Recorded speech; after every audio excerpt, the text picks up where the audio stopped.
All right, so thanks for coming to this webinar today.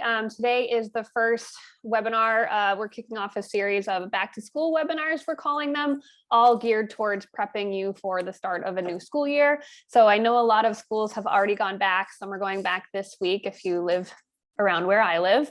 But either way, hopefully these webinars are hitting the nail on what you're looking to learn about platform, and hopefully you get a lot out of them. So once I figure out how to scroll, there we go. All right. So I'm Jackie. I work on our customer success team here at Platform.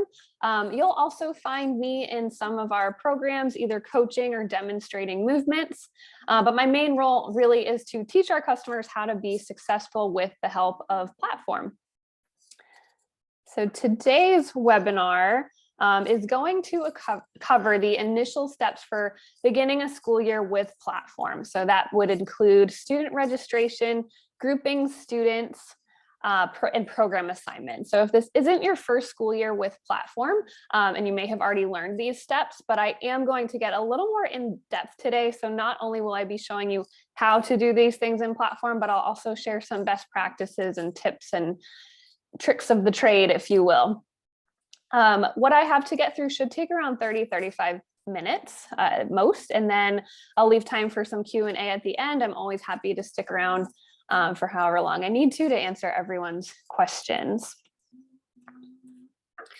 All right, so since this is more of a how to implement Platform, we're going to spend most of the webinar in the actual site, not actually going through slides.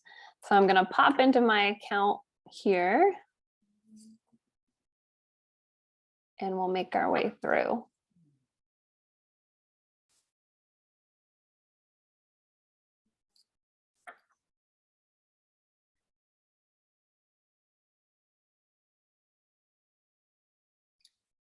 Oh, lovely.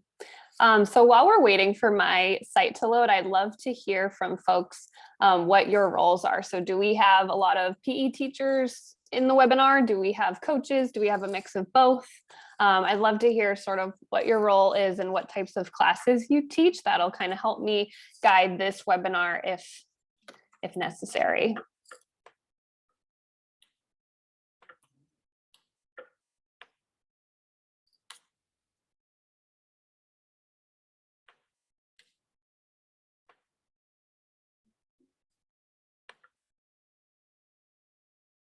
All right, apologize, that took a little moment.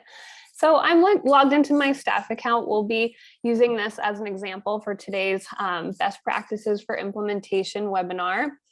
My plan will be to make my way through these tabs along the side here, and I'll introduce you to some of the features you'll want to know how to do to get started. Thank you, Chris. I've been notified the chat is disabled. That's weird. Okay. I'll try to figure that out. So I am going to start by acquainting you with the home page. A couple of things I like to point out here. First one being our news feed. So it's just like a Facebook news feed. What you'll find here are posts from our team almost daily. We will share different demonstration videos, different performance videos. We'll also post tutorials here. We'll also share snippets from our programs here. So it's just a good way to stay informed of what's new in Platform, and also just find out what else lives in Platform. So a lot of good stuff lives in here. One thing I like to point out that not every teacher knows about Platform is that you can also post to your own newsfeed. So if you were to click on this Start a Post button here, you can create your own newsfeed post. So some teachers will ask me, what do other teachers post here? I see this used in a number of different ways. You can use it as a messaging tool and simply message your kids, maybe schedule updates. I also see teachers use it to highlight or shout out, progress leaders or students who participation leaders, who log their workouts in the previous week, things like that. But it's also a great way to share content that you may have found in Platform and want to make available to your students. So I'll show you an example of what that might look like. All of our content lives in the resources tab, and we'll touch on that later. But you can find some really good technique tip videos here. If you're just looking for a workout of the day or maybe a stretching video, all of that lives here in the resources tab. So one example I always like to give, let's say you're teaching the air squat to a class and students are really struggling with achieving proper depth on their air squat. If you were to search the term air squat, you'll find a handful of videos related to teaching the air squat. And one of them is actually dedicated to depth and scaling. So we show the students how to kind of work on their depth and slowly decrease their depth until they're hitting that standard of a below parallel air squat. So let's say you love this video and you wanted to share it with your students. All of our videos in our resource tab have this copy link icon here. You can just click on that button and it's copied to your clipboard. You could then come to your home page and click start a post and share this on your school's newsfeed. So when you do that, you just want to give it your post a label. So you might call this, watch this video before class, or maybe you post it after class as homework. But what you can do is actually paste that link directly in here. And that way that video will embed onto the newsfeed just like our posts do. You can also type more text here. This is a free text box. You can paste links in here. So you're really not limited in what you can post here. You can upload files. Lastly, when you're ready to share your post, you can click on choose audience. And when you get to the next page, you'll have the ability to select which groups you want to make that post available to. So you don't have to share it with your entire school. You can share that post with individual groups or multiple groups. So when you click add post, it'll look like this. Your video is embedded and your students get your message here. So just a nice feature to know about. You do have the ability to check those boxes that you saw here to also send this as an email or a push notification. So as long as your students, are registered with the right email, they should get a pop-up notifying them of this post. So just a great communication tool to be aware of. The other feature I like to highlight on the homepage is this live session feed. So this is going to show you all the students that are actively logging a workout in real time. So really helpful if you are, running a really big class and want to make sure everyone's logging their workouts. If you're, not able to attend your training sessions with your team perhaps and want to log in real time and make sure that students or athletes are actively logging their workouts, this live session feed will tell you that. So I am going to demonstrate a student workout at the end of this webinar, and I'll come back to this page and show you what a live session looks like when we are actually live logging a workout. So those are the tips I like to point out on the home page. Next, I'm going to move on to the users tab and talk about how to register students or perhaps clean up some old retired students that no longer need to be in here. So I mentioned this in case we do have existing platform users on the call. This webinar is meant for everyone, new and existing users. It's more geared towards just prepping for a new school year. So if you do have existing users in platform that no longer need access to it, it's always a good idea to remove those students. When you have the number of allotted slots that you have purchased in platform, those are active spots. So what that means is when you remove students, it frees those spots up for new students. So a couple tricks for doing so. You obviously have the ability to click on a checkbox, click delete student and remove them that way. But some tips I like to highlight. So if you were to, you can sort this page by group, grad year, or status. So let's say you have an entire class that no longer needs access to platform. You could pull up that group, select them all, and delete. Same thing for grad year. So let's say you have some graduated seniors that are just hanging out here. You could pull up their class, select them all, and delete them all at once. Those students likely no longer need access to platform and you're just freeing up those spots. Lastly, we do have a status column. So some students may be lingering in your account that are showing us unactivated. I don't have any here, but that just means a student was invited to create a platform account and never actually activated from that email invite they received. In that case, you may just want to check for any of those. And if there are any, you can always resend the invite. Maybe they do actually need to activate or remove them. Maybe they never used it and no longer need it, but they are taking up a spot. So those are some tips for cleaning up your existing students and making spots available for the students who do need platform. Just keep in mind though, if you delete students, they are permanently deleted and all the data associated with them gets removed too. So make sure you've ran your reports, pulled out your log histories and have everything you need for those students before actually deleting them permanently. Once you've cleaned up your space to add your new users, let's review how to get students in here. So same thing from the users tab, I'm going to click on add students. There are 3 methods of getting new students registered to platform: join code, manual entry, and import. So I'll start by talking about manual and import. Manual entry is the invite method. So you're typing in the student's name and email. That's going to send them an email invite to create their account.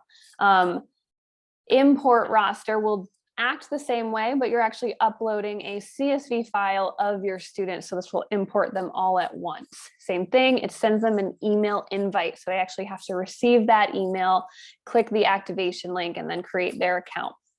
I typically recommend this first method here, the join code. Reason being, oftentimes with school emails, there's firewalls. Students don't get their emails or say they don't, or they get lost. So the join code bypasses that email activation step.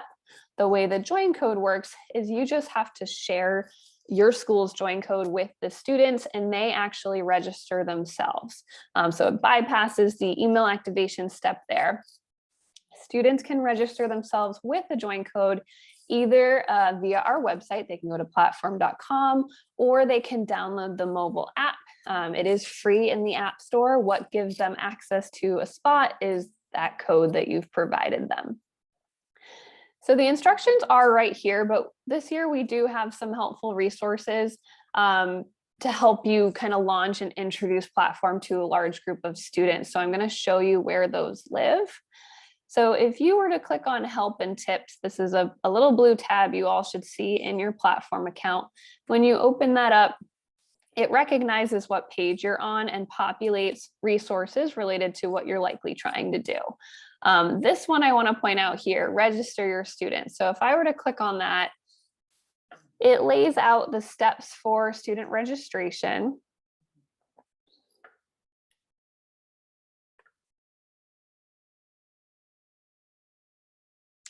And while I'm waiting for that to load, I have a question about deleting students. It does delete their accounts, and I was asked if they will need to re-register. So in that case, if they're re-registering, I would not recommend deleting. Let me rephrase that. I wouldn't recommend deleting students at the start of every year and starting over. Ideally, you keep those students, keep their accounts and use platform year over year. Their data stays attached to them. You can see more progress that they've made year over year. So when you ask if you need to re-register after you delete, that tells me that these students actually still need platform access and I would not delete them to begin with. Hopefully that answers your question. So there we go. Okay, so the register your students help article lives here. There are 3 steps: share your join code, instruct your students to join groups, and then show them how to log a workout. But we kind of have those steps taken care of for you in these resources right here. So outlined in these tips, I wanted to point out, we have a nice printable how to sign up for platform 1-pager. So I'm going to open that up and just show you what it looks like.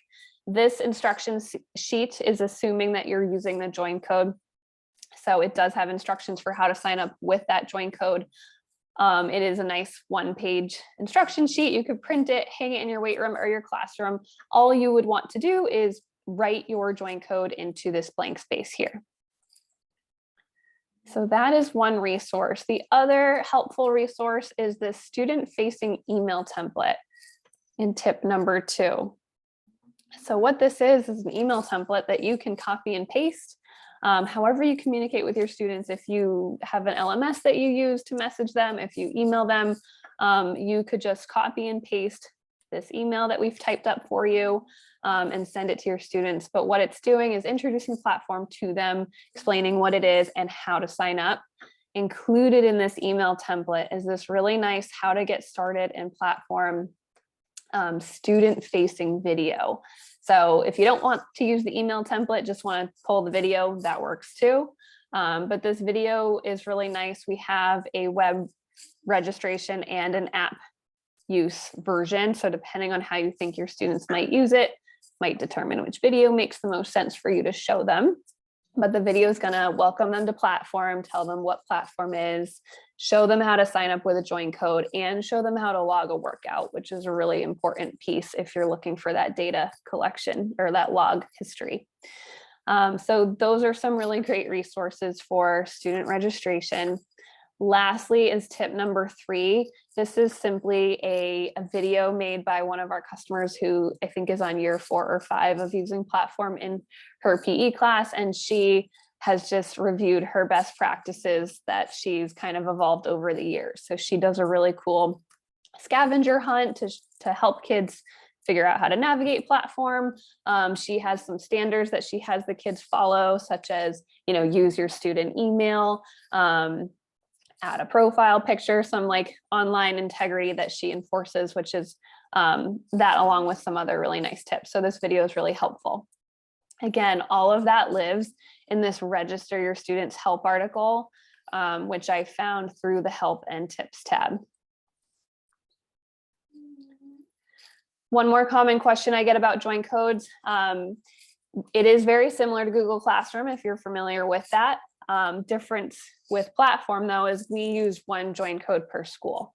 So often I get asked, is it a different join code per class? But it's not. You and any other teacher that you're using platform with, you're all going to share the one join code. The administrator on the account will have the ability to customize the join code. So if you wanted to meet as a group, land on a join code that you wanted to use and have the admin change it, you can certainly do so. Lastly, while I'm on the users page, it's worth touching on staff and how to get staff into platform. So staff does not register with the join code. They instead would have to be invited by another staff member. So to invite another staff member, any user can come to their users tab, click on the staff section, go to add staff, and send an invite. You just need their name and email. I always like to emphasize that they don't all have to stem from the administrator on the account. Any staff member can invite another staff member.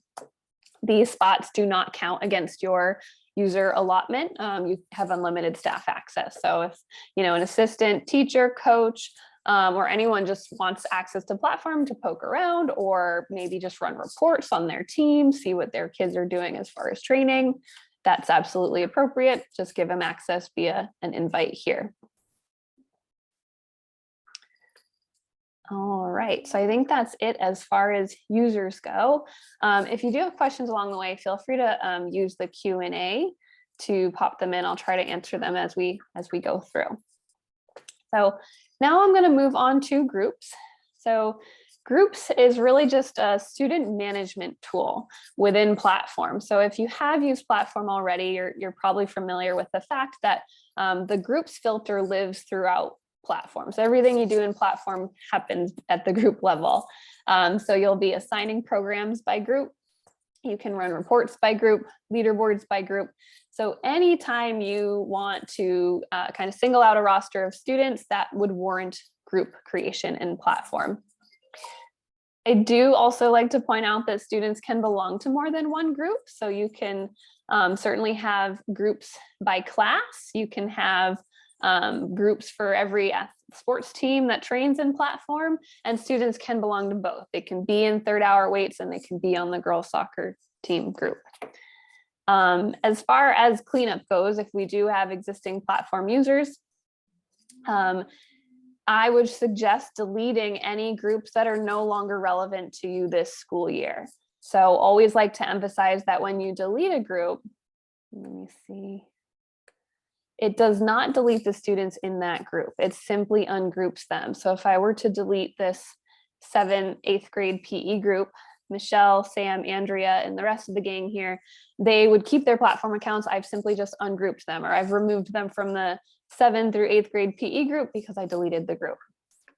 To delete a group, you just click on the 3-dot menu icon and click delete. You may also want to keep the same groups but rename them. You can easily do that also by clicking on the 3-dot menu icon, clicking edit setup, and you can relabel it here. Every staff member in platform has the ability to create their own groups. So I'm going to walk through what it looks like to create a group. You'll start by clicking add group, and you'll just want to give your group a name. So that might be, the name of a sport that you're working with, or if we're talking about a PE class, I typically recommend structuring your labeling very clearly, just so your students can easily identify and join the correct group. So as you can see, as I've done in a couple other groups you see there, that might look like 4th hour. Maybe you include the name of your class, and then maybe you include your name. So kind of those 3 components to be really clear about your labeling. When creating a group, you can make it public or private. A public group means the students are going to see that group and be able to join it. A private group, students will not have the ability to join on their own. Private groups, you would have to manage the roster by adding students to it. I typically recommend public groups. Saves you that one step of having to build that roster of students. Private groups are useful in certain instances, like if you are maybe grouping students by their experience level, but they aren't necessarily aware of which category they've fallen into. You might create private groups for that, and then you kind of decipher where you think each student lands in the ability level. So that's just one example of ways I've seen private groups used, but most of the time I see groups that are public. At this point in group creation, you can add students to your group here. I usually see teachers pass through this step and instruct the students to join the group on their own via their accounts. But this last step of group creation is important. So this is where you can determine which other teachers have access to this group to manage it with you. So let's say I co-teach with Alex Ralph, or he subs for my classes a lot. I might add him to this class group so that he can view and manage the group with me. If I didn't add him, then that would mean this group would only live on my group's dashboard. No other teachers would be able to see it or manage it. So every teacher kind of has their own dashboard view of platform. You have your own groups that you create, you have your own program assignments. Every entity you create in platform, you determine which other staff members have admin rights to it. And that can be done by any staff member. Again, this doesn't all have to stem from an administrative user. Couple of things to point out on the groups page. If you do want to add and remove students, this is how you do so with this button here. So I usually recommend instructing your students to join the group on their own. They'll see it from their account. They'll see a list of public groups and they can click join. I'll show you what that looks like at the end. But if I usually recommend coming back to the groups page, checking on your rosters, making sure all the right kids are in it, and you always have final say of who's in the group. So you can move kids in and out of groups this way by clicking on the plus sign or the minus sign. All right. One other trick I like to show out, since this is a best practices webinar, is this show non-admin button. So a lot of folks don't know what this is, but when you click that, it's going to show you any other groups or entities that may live in this account that you're just not an admin on. So this is helpful when preparing your account for a new school year. Maybe you want to see how the other teachers have named their groups, or just want to see what other groups might exist in the account. If you were to click show non-admin, I can see, my coworkers' groups and how they labeled their classes and things like that. So just a nice, helpful button. That button appears throughout the site, so you can see it in programs. You can see other people's custom programs. You just don't have the ability to make changes to things that you are not an admin on. All right, so while I'm on the groups page, I am going to point out if we have existing platform users here, I do usually recommend, at the start of the school year, cleaning up your program assignment. So making sure you don't have any old programs hanging out in your student's account that you don't want there. So from the groups page, you can click into each group and you'll see here there's a programs assigned. You can see what programs are currently assigned. And if you click on assign programs, you can make changes to that. So I typically recommend just unassigning everything at the start of the school year and starting fresh. Or perhaps these are still relevant to the new school year, but simply just pointing out how you would unassign a program here. All right, so any questions about groups before we move on to the program library? Cool. So here on the programs tab, this is where you'll find all of Platform's available programs. They're all available to you. We don't price per program. Anytime we release a new program, you'll find it here in your program library. I do always like to point out new programs that we have. So hopefully you saw a communication about this, but we recently launched an Intro to Boxing program. Just worth highlighting. It is a follow along format program. So that means students would hit play and follow along with our instructor. You don't actually need equipment for it, although it sounds like you might need a boxing ring and other equipment. You don't. What we've done is we've basically created a circuit style training program using boxing methodologies. So we use things like teaching footwork, offense, defense, and we structured those circuit workouts in the form of an 8-round workout to mimic a boxing match. So really fun program. This is Sean. He's our new instructor that we partnered with. Each lesson is 30 minutes long. And again, they're follow along. So the students would hit play, follow along with Sean. Like I said, it's structured as 8 rounds. It's always 3 minutes of work and 1 minute of rest. We did put it on the intermediate tab just because you're constantly moving. It is pretty challenging. So ideally, students who are going to do Intro to Boxing have some sort of foundation of fitness under their belt, either via Intro to Fitness or you taught them some other way. But back to our program library. I wish I had time to cover our entire program offering, but I thought our time would be better spent outlining the resources that can help you with program selection and kind of mapping out your school year with Platform. So the first resource I want to show you lives in our community.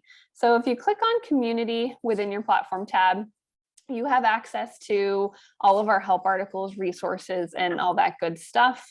The community looks like this. If I go to the home page here, I'm going to search for our curriculum maps. So I'm just literally going to type in curriculum maps.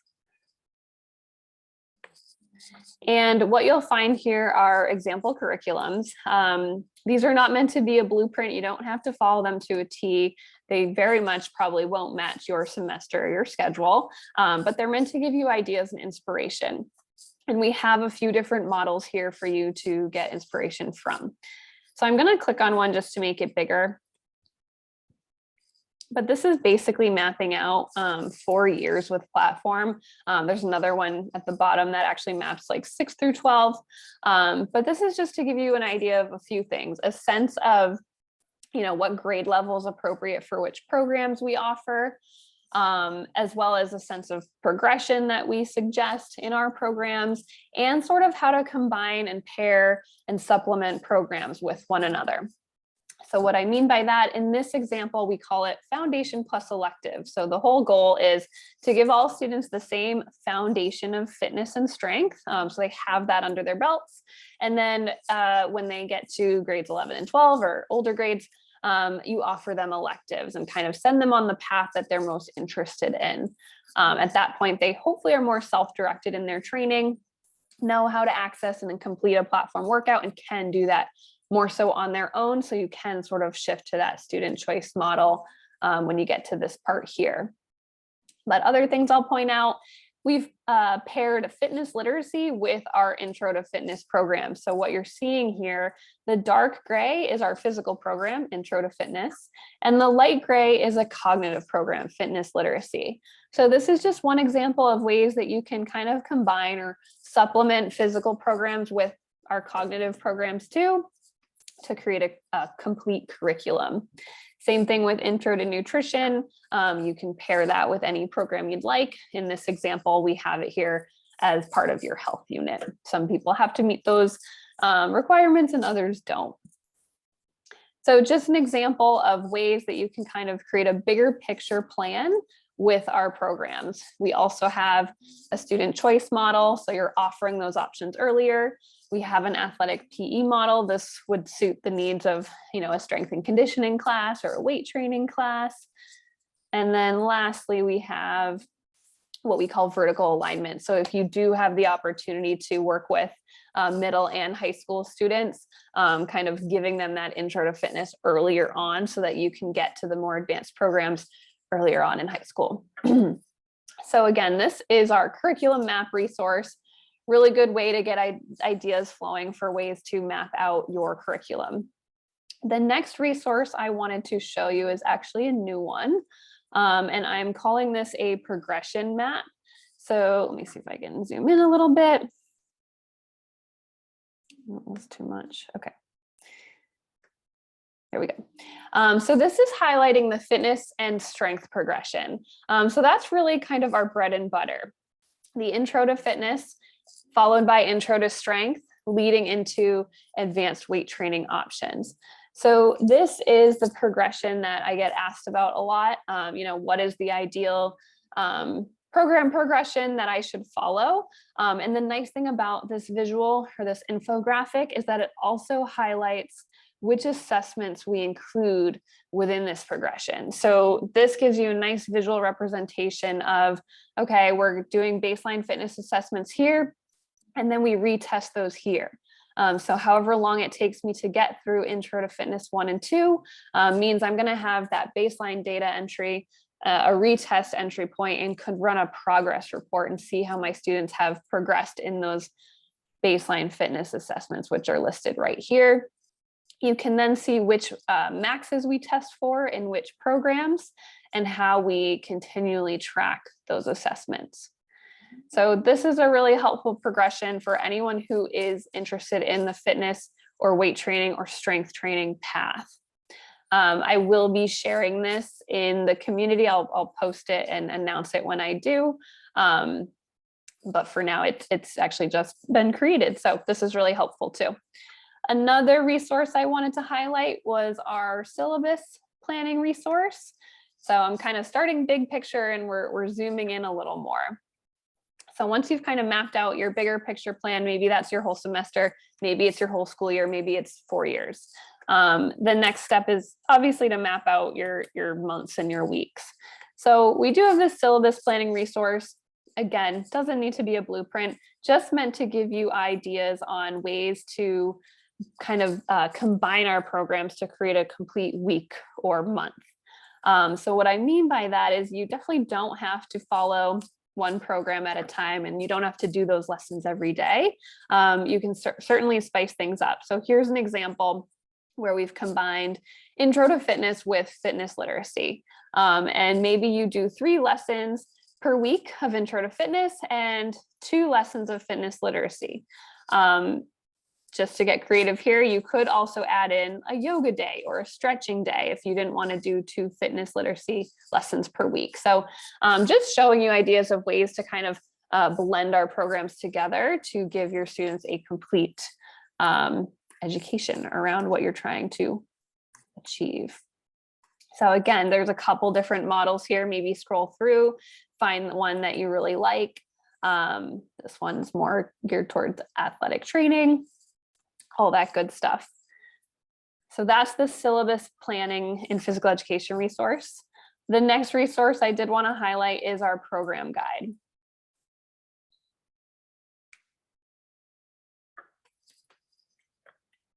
So again, in my community homepage, I can search for program guide. what you'll find is basically a nice one-page overview of each program and the details about that program. So I'm going to click on it here to download it.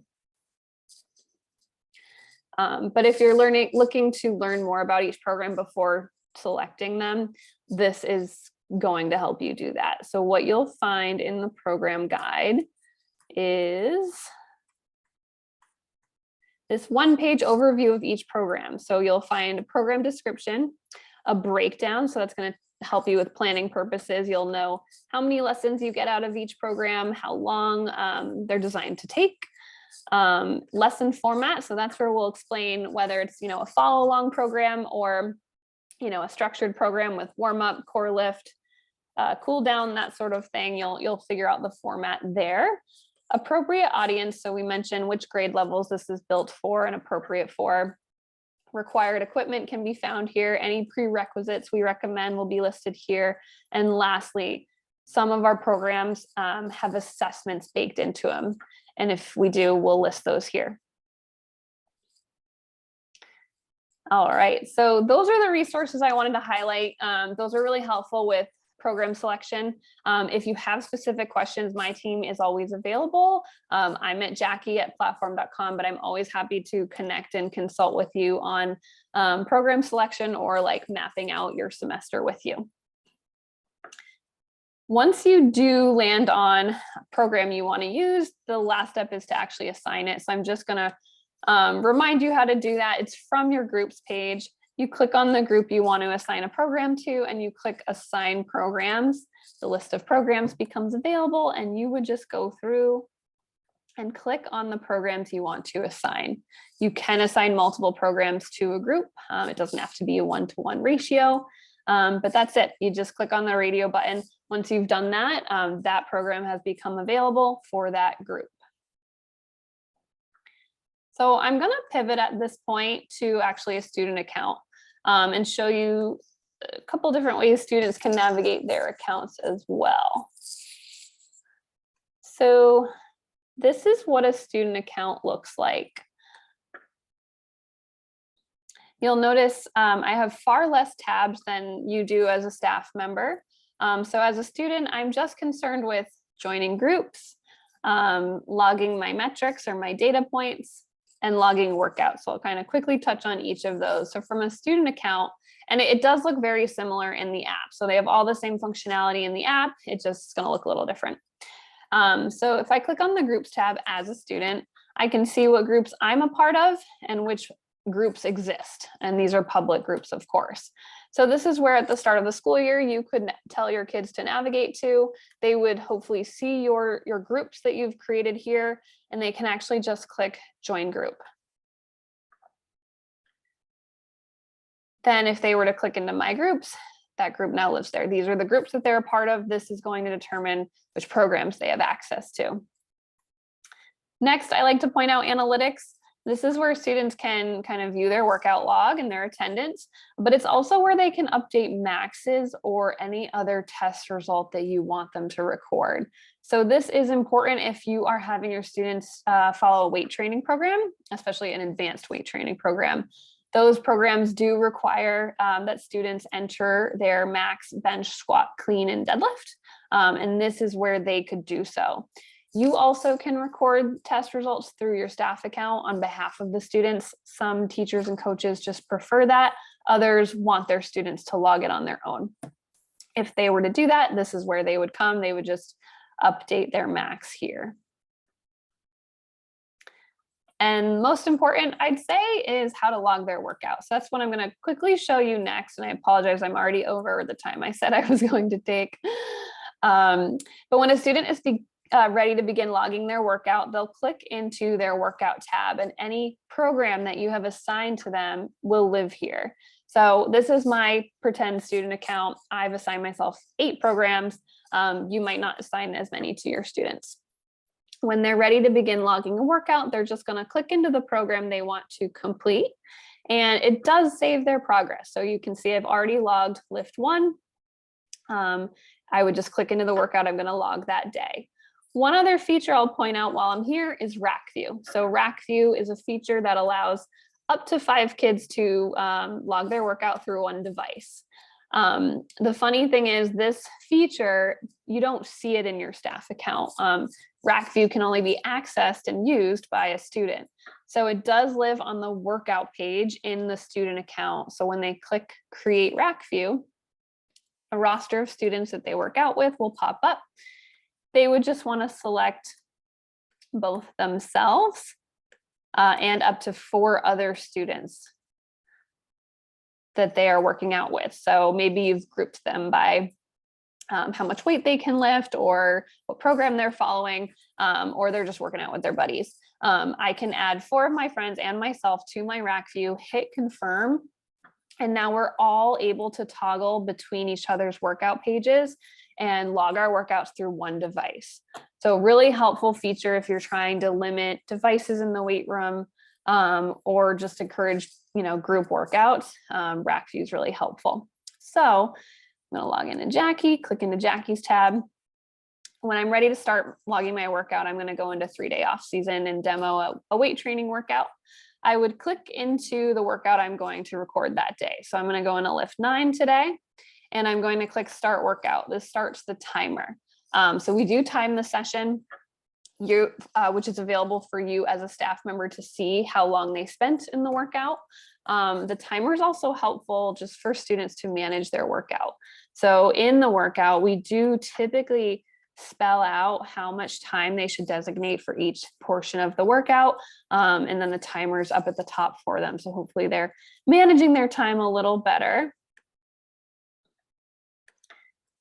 So the idea is they're watching the video, seeing how to do the movement, clicking done, and moving on to the next exercise. They watch the video, they perform the sets and reps, they click done, it's going to roll up nicely, they move on to the next. Couple things that they will encounter in their workout log. So at this point, I've just been given exercises that I'm just marking as done. But when I get to something like a weight-based movement, it is going to ask me to record a bit more. So here I have my sets and my reps that are outlined for me based on how much I can lift. So these are individualized weights. For a weight training program, students will have the opportunity to log a work set. So in the work set, it's giving me a target reps scheme of 5 reps at 180 pounds. It's typically really challenging. When I've completed that set, I'm going to click log work set and enter how many I was able to achieve. Let's say I crushed it. I have been training consistently. I did all my work sets or did all the reps in my work set. When I hit save, I'm going to get a notification letting me know great job and that my max has been bumped up 5 pounds. This happens automatically in our backend. So you don't have to go and update the maxes. This is an algorithm that's built in, and based on how many reps they enter, we will automatically adjust their max based on where we think it is at that point in time. So that's what a work set looks like. Couple other things I like to point out about the workout log. There is a note feature. So for example, when a student encounters a dumbbell movement, a single arm dumbbell strict press, perhaps they want to record what weights they use. We do recommend weights, but of course the actual dumbbells you have in your weight room might be limited. They might not actually get a 20-pound dumbbell. So what they can do is they can click on this note feature. And what you're seeing here is a weight log. So I can actually see every time I recorded that I did this movement personally, it recorded that. So I can see, oh, wow, I used 20 pounds last time, or I was using 25 and now I've moved down to 20. Perhaps I'm in the middle of the season, but I can add a new note and say, I use 30-pound dumbbells, which is really helpful so that I can reference it for next time. So I know, oh, wow, last time I did the single arm dumbbell strict press, I used this weight and maybe I'm ready to increase. So number of different ways the notes can be used, but just remember every exercise has a note attached to it, and the note log will always stay attached to that movement. So the next time I see a single arm dumbbell strict press in a workout, I will be able to reference that note log. That is pretty much what it looks like to log a workout as a student. The one thing that's not in this particular workout is a test result other than a work set. So some programs do include tests. So we'll sprinkle in fitness assessments, maybe speed and agility assessments, maybe a vertical, depending on the program they're in, but they would see a button asking them to log that test result. So I'm going to click that last done button. As a student, I get notified that my attendance has been logged. I got through all 10 exercises and I spent 4 minutes and 2 seconds doing so. All of this data then feeds into your activity dashboard for you to view and run reports on.